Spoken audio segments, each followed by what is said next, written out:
शेवटी काकीनी मनाचा हिया केला. वेगवेगळ्या आकाराच्या 4 जड चांदीच्या वाट्या ओच्यात बांधल्या, नेसणं घट्ट केली, कपाटाच्या किल्ल्या जागेवर ठेवल्या.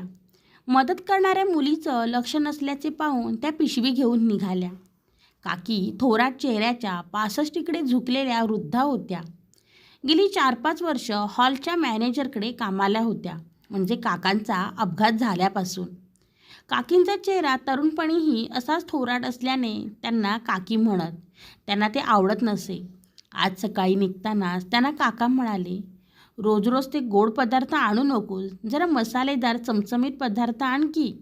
त्यावर त्या म्हणाल्या, दान न मागता घेणाऱ्याला निवडीचा अधिकार नसतो. लोक रोजच गोड पदार्थ देतात, त्याला मी काय करू. तसं काकी हे एक प्रस्तच होतं. आसपासच्या पंचक्रोशीत अळूची भाजी, मसाले भात, सोलकढी वगैरे पदार्थ करण्यात त्यांचा हातखंडा होता.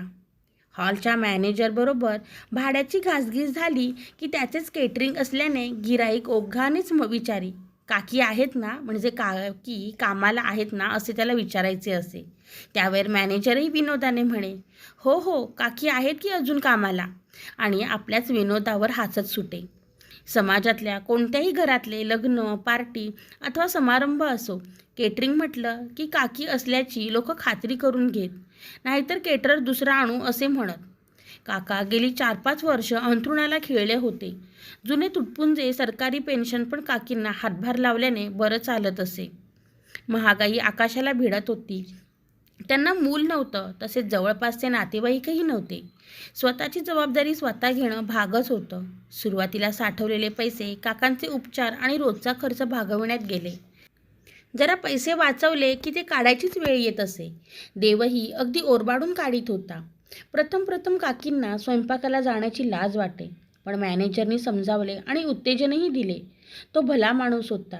काकींना कामाचे पैसे इतरांपेक्षा जास्त मिळत असत, पण काकी रोजच्या ओढगस्तीला फारच कंटाळल्या होत्या आणि त्यांना त्यांचा तोल जाऊ लागला. जुने पुराणे चांदी सोने त्यांनी केव्हाच विकून खाल्ले होते. काकी मूळच्या कर्नाटकातल्या. आपल्या अनुनासिक आवाजात त्या कानडी भाषेतील लग्नाची गाणी गात. कधीकधी लग्न समारंभातही त्यांना गाण्याचा आग्रह होई. समोरच्या मौल्यवान वस्तू पाहून आजकाल त्यांचे मन विचलित होई. आज मात्र त्यांनी त्या वाट्या बांधल्या आणि त्या निघाल्या. निदान 1-2 महिन्याचा तरी प्रश्न नक्की मिटेल. पण काकींना पाहिले ते असिस्टंट मॅनेजरने. धावतच तो मॅनेजरच्या खोलीकडे धावला. मॅनेजर पैशाचा हिशोब करीत होता. कामात व्यत्यय आल्याने तो खेकसून म्हणाला, काय आहे रे मध्ये मध्ये. असिस्टंटने त्याच्या कानात सांगितले. त्यावर तो म्हणाला, शुद्धीवर आहेस का. कोणाबद्दल बोलतो आहेस तू. विश्वासू बाई आहे ती, असं ती करणारच नाही. पण असिस्टंटने हिंदी सिनेमातल्यासारख्या वाटेल त्या शब्दा घ्यायला सुरुवात केली.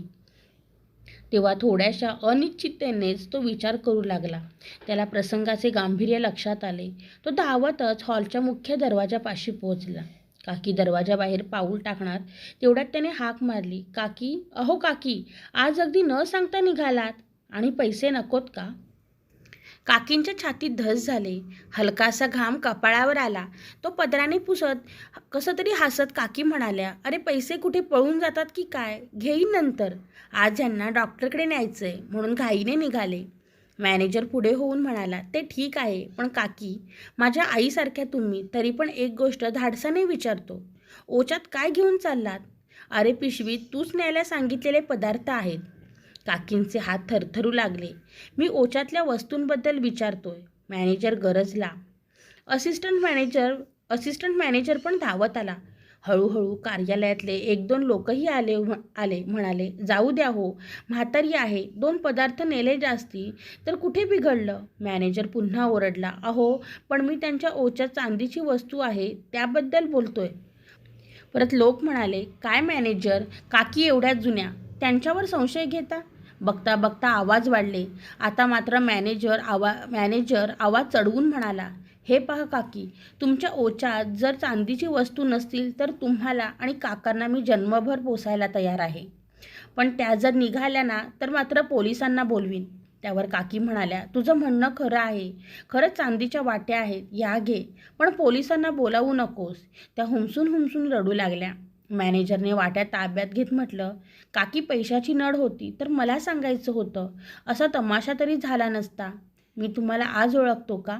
जाऊ द्या, निघा तुम्ही. उद्या पण काम आहे, वेळेवर या. काकींचा बाण फुटला होता.